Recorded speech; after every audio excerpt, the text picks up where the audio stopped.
you. So first, Andrea Bertolini, who is the robo-law guy, an expert in robotics and the law at the Scuola Superiore Santa Anna in Italy. Yes, so this really connects with much of what we said and what we heard before, even the last question.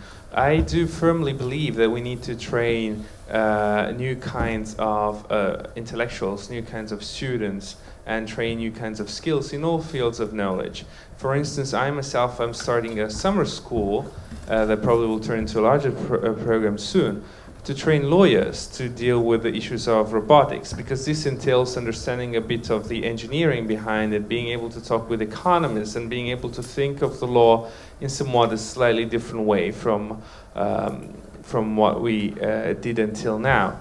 So I think this should happen in all different fields of education. I also speak with engineers, and if the European Union is moving in very clear directions of the so-called X by design, so for instance, privacy by design, this will be true also for engineers that will have to be able to cooperate and work with lawyers at a very early stage, basically already when they are developing their products, to make sure that their products are compliant with the new and emerging regulations. So we need different kinds of skills, and we need to train different kinds of students and elaborate different kinds of programs. But this is a very relevant issue. Thank you. David Bissett from euRobotics. Okay. There are two issues I want to concentrate on. The first is, we talk a lot about STEM subjects, and it's clear that we do need to generate a lot more engineers. There's an enormous shortage of engineers right across the world. But one of the things that will happen with robotics is actually a need for more creatives. So there will be an outlet, simply because robots, particularly in manufacturing, in small businesses, will have the opportunity to make things in a very much more bespoke way, almost going back towards a craft-type industry, but driven through robotics. And that will require people to have those design and craft skills. And also the point that's just been made about doing things by design. Design is crucial and critical, both in terms of interaction, but also in terms of building in safety, building in ethics, building in the right interfaces for the people who are going to use them. We will have that opportunity. And so we need not just the STEM skills, but also creative skills as well. And the second point I want to make is about the life choices that we make. The current education system across the world is geared to training people into doing one particular thing, and by the age of about 18 or 19 or 20, they have been fixed into a particular path of career. And it's very hard for them to get a second set of education later in their life. Now, with the advance of technology, we're going to find more and more that people who are trained up in a particular skill in the first part of their life will find that by their midlife, that skill is no longer required and they need to be retrained. They need to find a new type of work to do. And we must change the system so that that second education becomes as a right, and it will become a necessity, but it comes as a right to all of our citizens. And that's a sea change in the way that we currently deliver education that needs to take place. Fiorella Porto, who's from the School of Robotics in Geneva. Thank you. There are epochs in which people is learning more from outside than in school, because there are era in which the technology is really changing the way in which life has been done. It was so like in Florentine Renaissance, when the school was too old to face the challenge of the society at that time. Now our kids are learning innovation and technology with smartphone, IoTs, etc. But this is too superficial. You know, they like to play with these objects. But then what about, you know, the law of physics, of mathematics, etc.? It's a big concern by teachers and parents. You know, they play too much, but then they throw away the last release of the smartphone because it's too old. We use educational robotics to teach the laws of physics and mathematics. Because with robots, you have to cope with a machine that feedbacks you on what you have learned. And we have hundreds of kids saying, Professor, now I understand why should I learn mathematics. Thank you, Fiona. Nikos Pronios from Innovate UK. I will continue a little bit on the education and then I will catch up on the ethics. Yes, please. Well, one example that I have in mind, close to what it was mentioned by Fiorella, is an accident that happened some years ago, Air France accident in airplanes. It was a very advanced airplane, fully automated, many sensors, a lot of software, a lot of logic in there. And a main reason of that this accident happened with all the people were lost was because the pilots had started to lose their basic flying skills. That goes back to the basic fundamentals of the laws as opposed to simply playing or toying around or goofing around with various devices that we now have. So this is definitely a fear that I have for my kids because not understanding what is below the underlying principles and laws and simply playing around as a black box, as if something magic happens, I'm not particularly fond of it. Now on the issues of ethics, I typically will have to divide the two periods. One is the short term, the period that we have right now, and the other is the longer term. In short term, I am probably the minority that I am avoiding to use the term autonomous. Probably because of my Greek origin, the autonomous means from autonomos, meaning the ones who creates its own laws. And most of the systems that we have right now are not like that. They are systems very well designed that they can operate for specific environments to do specific things, but they are doing only what the designer or the programmer or the algorithmic, the guy who designed the algorithm has programmed them to do.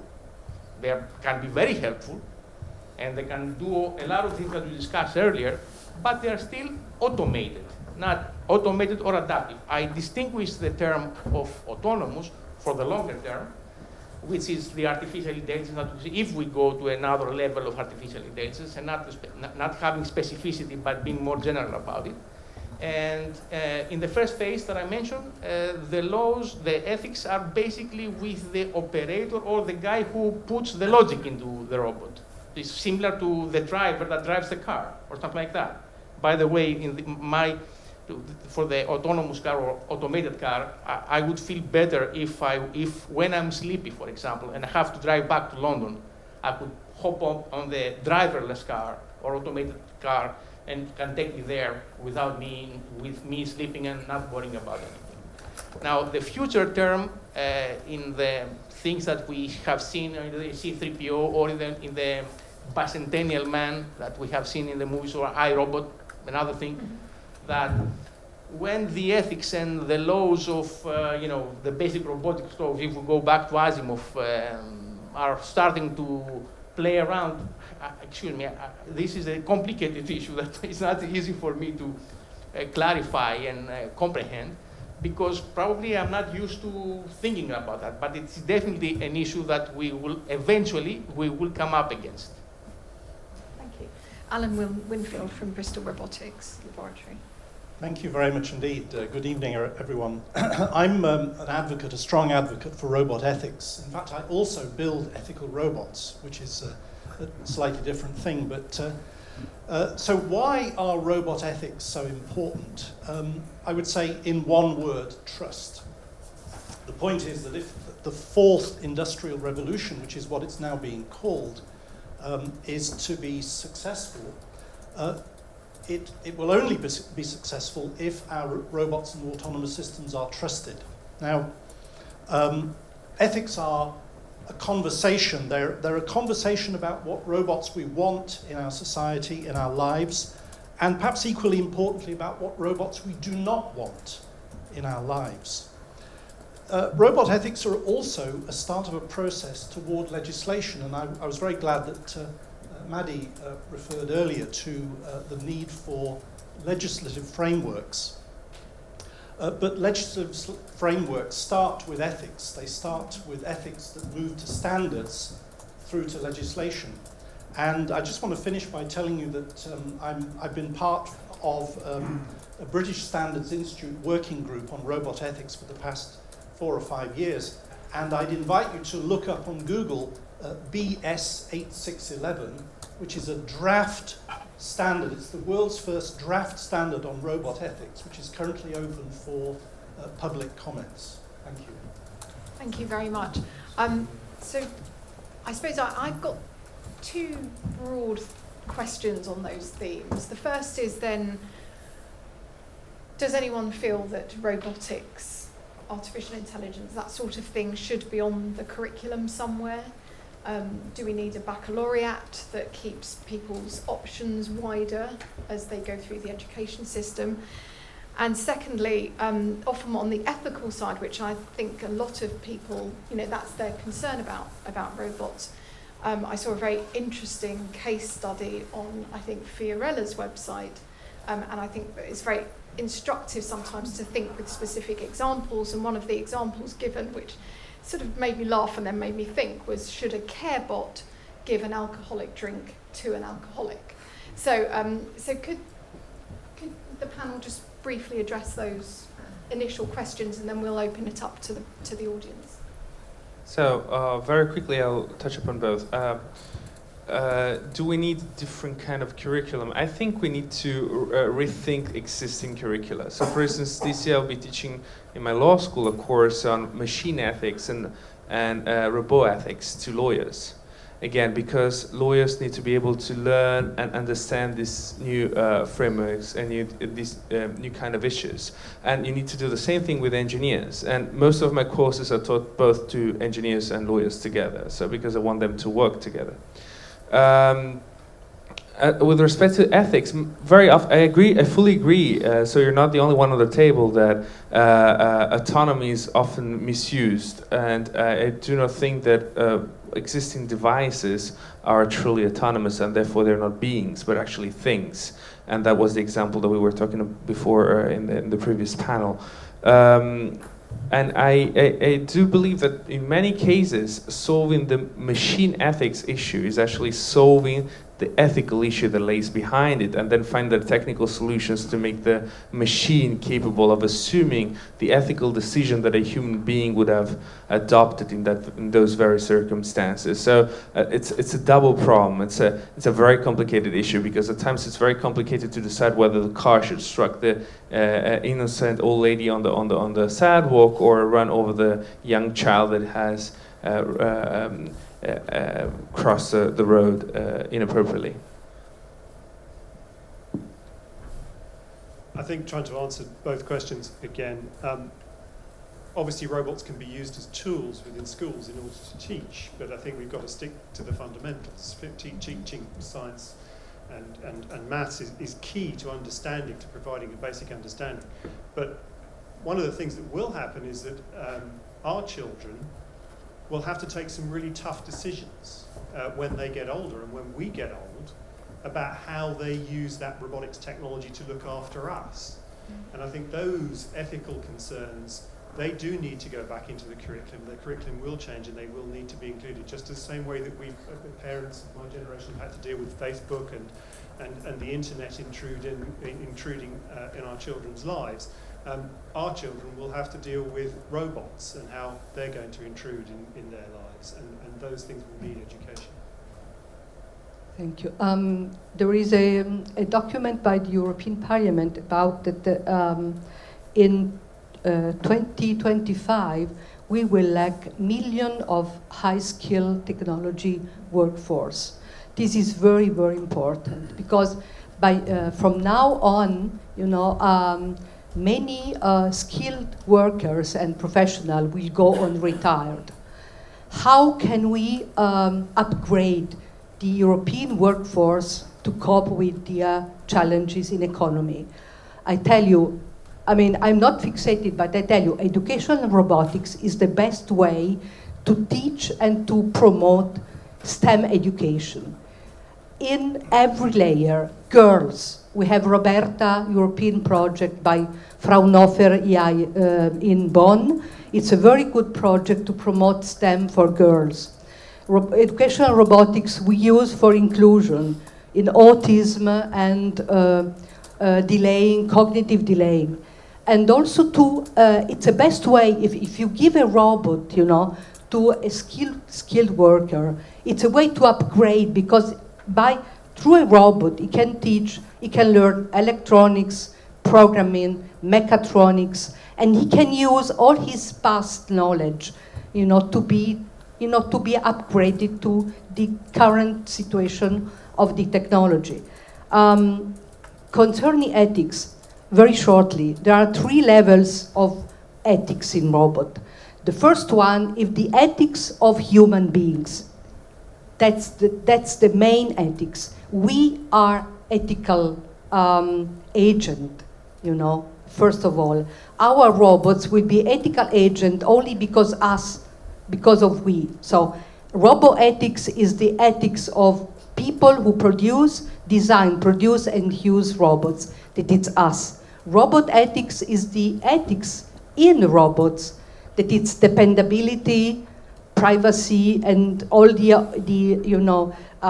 laws that the robot should obey, but it's because we are, putting it. Then the third is most science fiction, that it's robots ethics. And someone thinks that robots will be ethical per se, which in my view is really a nonsense. Regarding the education, I believe that robotics should be used for education. I don't think we should steer the curriculum for robotics. In what David mentioned earlier, I believe that it is better in the early phases of the education to be general and broad, and so that we will have a degree of flexibility and try to control our urge to focus on an area that we can get quickly on the marketplace and earn some money. This is a delicate balance to keep, and otherwise we'll have to do what David suggested earlier. If we have narrow, let's say, area of expertise, but we're pretty good at it, and this one throughout our career is getting lost, then we will definitely have to find another way, like we want to retrain ourselves and do something else. So I am in favor of using robotics to better train on the basics students, as opposed to having something very specific early. On the issue of ethics, I completely agree more or less with Fiorella in the levels of robotics, and again, that's why I said in the third level, it's very difficult for me to imagine what can happen. So this is very interesting, actually, because Alan, you could maybe address this. There was a sense in the discussion that we had before this event started, and people were talking about robots that could, that were so intelligent that they could begin thinking in a way that hadn't been programmed, right, essentially. So, and that is quite difficult to visualise. Can you imagine what the ethics would be involved in that? And I want to ask specifically Alan on that because of his work on this.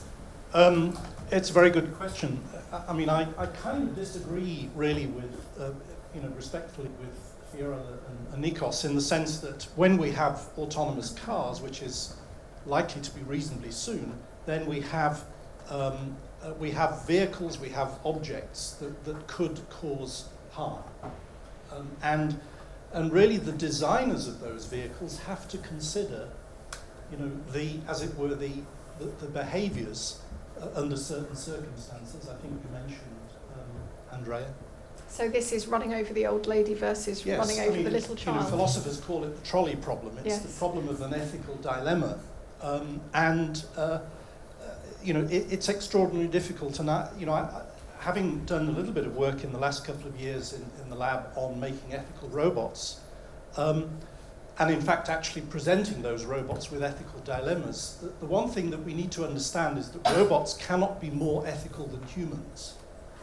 So, there's no sense in which a robot can be kind of super ethical. So the point is that we can in fact, we've demonstrated in principle that we can program robots to behave ethically. But those ethics have to be predetermined by us humans. And that's why I say very strongly that any work on ethical robots has to be a collaboration with ethicists and lawyers. It's no good me as an engineer deciding what ethics my robot should have. Could I ask you something about, I remember writing a column on this actually, which drew quite a big reaction, which was this idea, because robots don't have emotions, as it were, and sometimes human beings can be in difficult situations, for example, on a battlefield where their actions may be clouded by emotion. And so if you put a robot in that situation, they don't have this, I suppose, the messiness involved, and may actually be able to make a clearer ethical decision. Is that anything that you would consider? Is that a... It has been demonstrated that in a battlefield, emotions can be important to select the decision. So, I mean, it's in a sense sometimes wrong to conceive emotions as a way of being irrational. Emotionally is one thing, rational is something. Irrationality is not emotion. So human being is emotionally driven, and this is her nature. There is a scientist in the United States who said that being robots unemotionally, they will be uncruel and they will be good on a battlefield. So look at what drones are doing in Pakistan. Now, I want to open up the discussion now to I would like to take the question here from Uber, and one here, and we've got one there. So have we got the roving mic, please? And could you please say who you are if it's relevant, and if you want a particular panel member to answer? Coming back to the battlefield, maybe the road is a battlefield also, in a certain sense. The question in Germany, it's a practical question of an autonomous car. When it comes into an accident with humans, then the question is, how does the autonomous car decide? One option is to crash into a car with a single person, and the other one is to crash into a car with 5 persons. How do you decide now? What is more ethical, to crash into 1 person or to 5, and kill 5 or 1?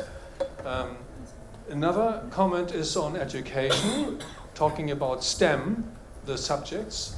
I feel there is still a lot of educational material and pedagogy has to be done to develop the bridge between robotics and actual improvement in STEM subjects. I remember statistics about using the PC, the computer, in schools, and it was a horrible statistic. It was all over Europe. Very few teachers were able to use a PC, and nobody really wanted to use a PC because the kids were much better than the teacher. So we need to develop pedagogy, we need to develop material properly, and to see how, besides the pure transition or transmission of facts, of actual knowledge, we need to know how the enthusiasm with robots can be used for learning. I think that is the major key message for education with robots. It's an enthusiasm which helps a lot. It's so, when you see kids working with robots, you see the enthusiasm, and this needs to be amplified. It needs to be used. It's the same. And again, not only for kids. I've seen a project for women coming back from maternity leave and trying to catch up with technology, and they were given a 2-week course on robotics, and this was the first time in their life when 45, 50-year-old women building a robot kit, and they developed such a self-esteem from this, that it was such a driving component of self-esteem, motivation, and so on. Thank you. I'm going to take the next questioners, and so that then perhaps the panel can take you both together. Steve Battle from UE. Nikos brought up Isaac Asimov and the wonderful 3 or 4 laws of robotics, so I can't help having a go at that. The point of his stories were that when you try to capture the 3 or 4 laws in when you try to encode them, it all goes horribly wrong in the end. All of his stories kind of turn the handle and it all goes wrong. So it's all about the futility of trying to do that. So laws are always open to interpretation, so I'm interested in how, Alan, you think you can capture that, and also from the legal perspective about how laws are interpreted. And could, in your answer, somebody articulate what those laws are? These are Isaac Asimov's laws, I presume. Okay, the first one is do no harm to human. Second one is obey humans, and without violating the first one. And the third one is defend, protect yourself without violating the previous two. But again, you're right. There are many examples in his books that there is a debate on there, and there are positions where it's a deadlock. You cannot find ways out of it. And again, we can. I think you asked for others to give an answer. Yeah. So was your question that are the laws valid, or do they work, or are they outdated? Well, the stories are that it's a futile exercise. When you try to do that, it all goes wrong. So, to what extent does it work? So do the laws work? So when I say I do RoboLaw, I always specify I do not do Asimov kinds of laws. I like to analyze very specific, concrete problems and provide solutions to those. But I have to say that why I say that is also because that was a very interesting and very fascinating intellectual exercise, but based on the assumption that there are such things as robots that can actually think, that are capable of self-representing themselves and making decisions based on some kind of process, thanks to the positronic brain that is somewhat replicating the human brain. But machines are not operating that way, and if we program them to take a decision, even if it's an ethical decision, it's still, executing a program or executing a function that was predetermined in the machine. So that is it's a very complex technical issue, but it's a very different issue from that Asimov himself, I think, was considering the moment he was making his short stories. And I think it goes back to this idea that Fiorella articulated, that robot ethics are human ethics. Just, concerning this paradox Dr. Haas raised about the car having to decide killing one or the other victims. Again, I think that human beings is sometimes or many times like medical doctors in front of such a dilemma, like saving the mother or the child. So I think that we humans have to teach the robots all these laws and to put all these laws that it's robot ethics in the robots, thinking that the problem is that it's not one robot. We will have a cloud of robots. We will have object robotics with intelligence. We cannot think only these robots alone. This is a wrong picture. We will have a cloud of robots controlled by console, etc. So all this will be quite complicated in the future. Like think to telecommunication networks, IoTs, M2M, etc. Simply multiplied per 100. In terms of ethics, I would like to point out that there are different cultures that have different ethics. So it's difficult to say one thing is good and the other thing is bad, because depending on the culture and the way that we have been brought up, things might be different. One point is that. And regarding going back to a little bit on the battlefield, just when you say robots will do that objective, etc., it has been proven that the main reason that soldiers fight is because of the guy next to them. So if the robot cannot have the same type of attachment to my buddies or my soldier, that I'm spending, I'm digging the hole with the foxhole with them, then it's difficult to see how they can emulate the same type of behavior. So this is a small interaction. I'd like to address Uwe's point about the car having to make this terrible choice. Firstly, of course, it's very, very unlikely that we will have driverless cars that even will have the sensory or AI, sensory capability or AI to determine that there is a choice. But we have to face the fact that there will sooner or later be a fatal accident. It's inevitable, isn't it? I'm sure we all agree that. Now, that first fatal accident caused by a driverless car, what's really important is what happens after that accident. And I've been advocating, and I know others do, that there should be something like a robotics commission.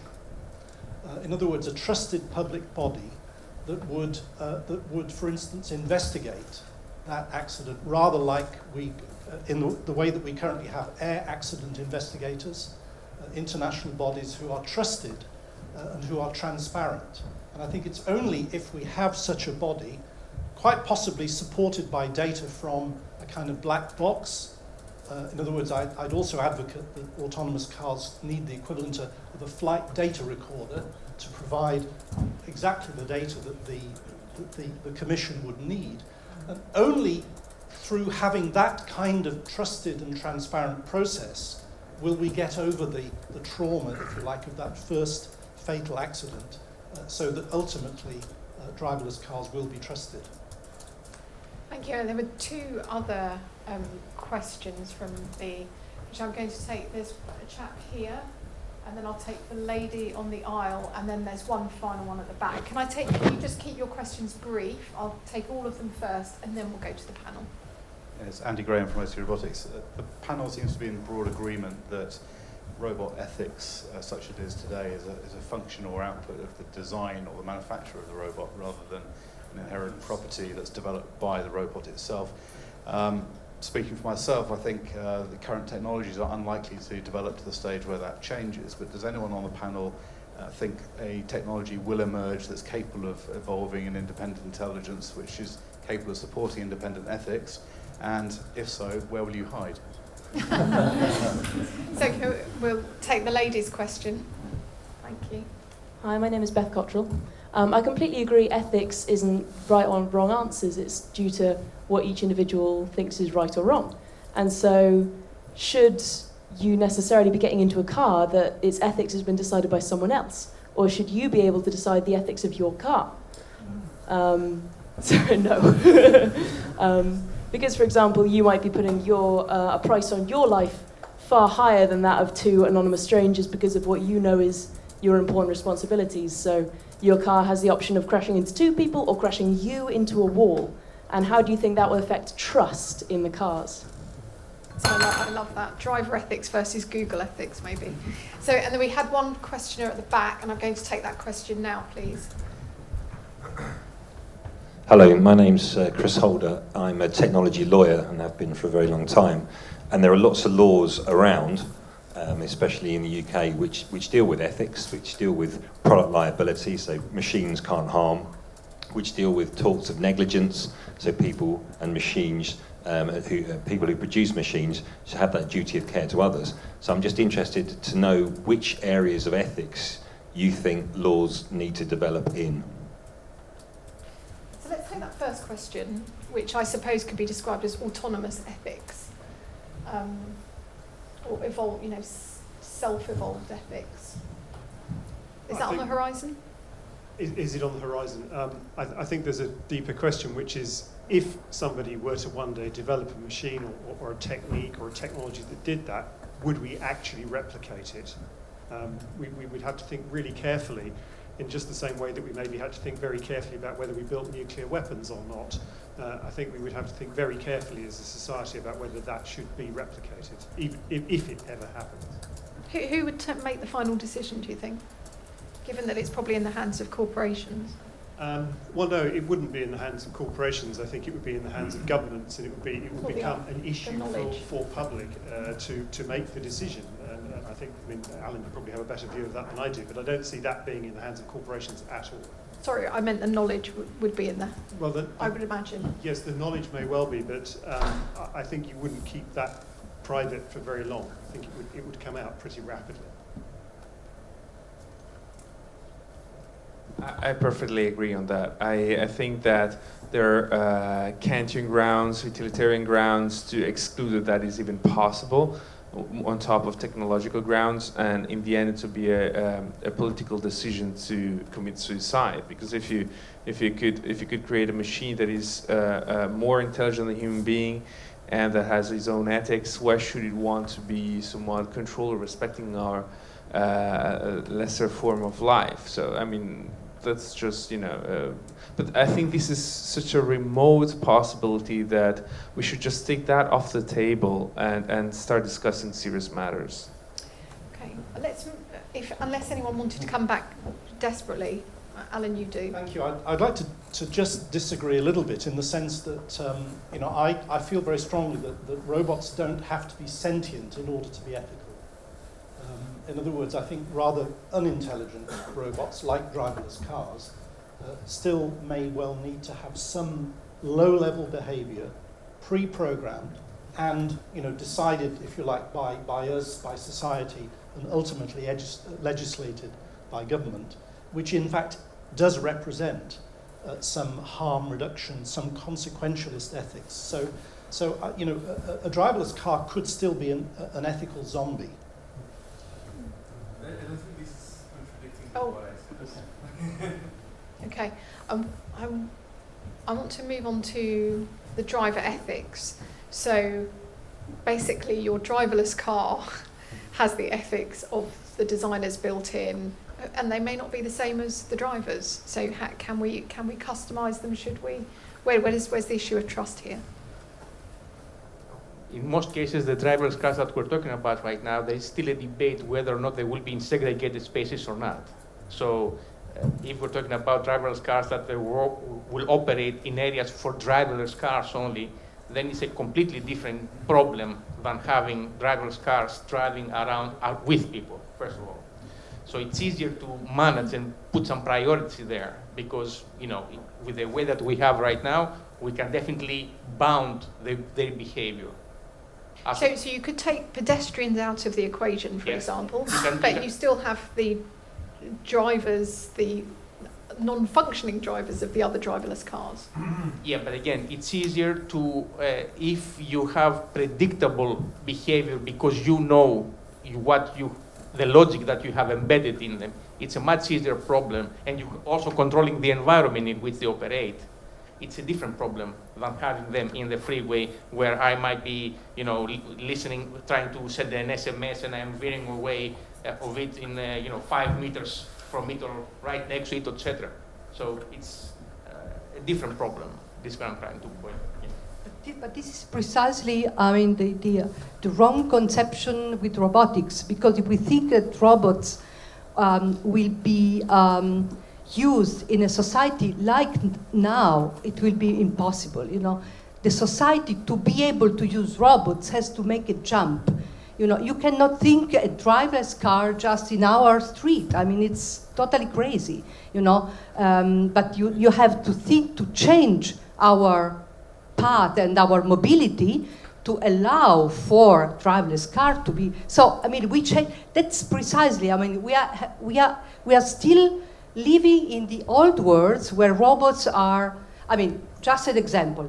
In the movie iRobot, the movie iRobot starts with a nonsense that it's a garbage car, stops. Then 3 robots, humanoid robots, costing. You can imagine how, just jumping from this robotics garbage car, lifting the garbage booth and putting all the garbage in. This is the wrong conception of robotics in society. Okay, I I just want to change the debate a little bit. We're talking about cars, we're talking about something we understand, we're talking about something with very concrete rules already in our own society. Actually, the real ethical issues are going to come in things like elderly care, and where things are much greyer as to what is right and what is wrong. So a very simple example of how, as Alan is saying, a non-sentient machine will need to be ethical. If you have a robot in somebody's home, maybe helping them, just very gently looking after them, keeping an eye on them, that robot will learn an enormous amount about that person. A lot of private detail about when they take their medication, about which medication they take, about their mental state. That is valuable pieces, those are valuable pieces of information. If that robot is supplied by a commercial company, in theory they can have access to that data. That is an ethical problem, and it is not going to go away. That is an excellent point, actually, because we always do. Driverless cars are held up as the sort of society's, contact, but as you say, the care bots are going to be a really big issue. And we had the one question at the back from the lawyer about, as I understand it, whether we need a new law or whether we can cope with new laws. Yeah. There are lots of laws around. So can we just adapt them? So I would like to pick up on this last example. I totally agree with your analysis.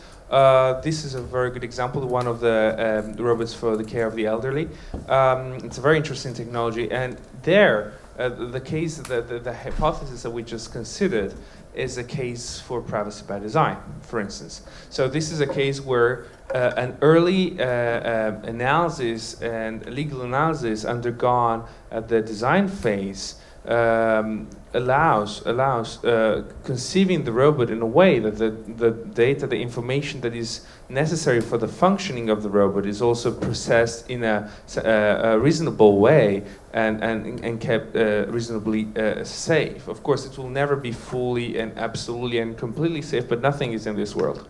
So this is a good example where ethics and law come to an intersection, and also come to an intersection with engineering and design. So it's all these things are tightly intertwined with one another.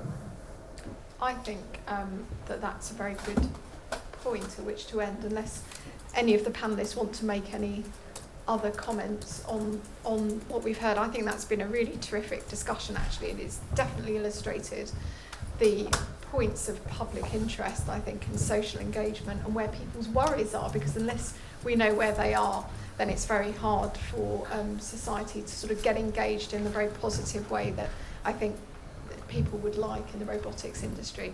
So I'd like to show our appreciation to the panel, please.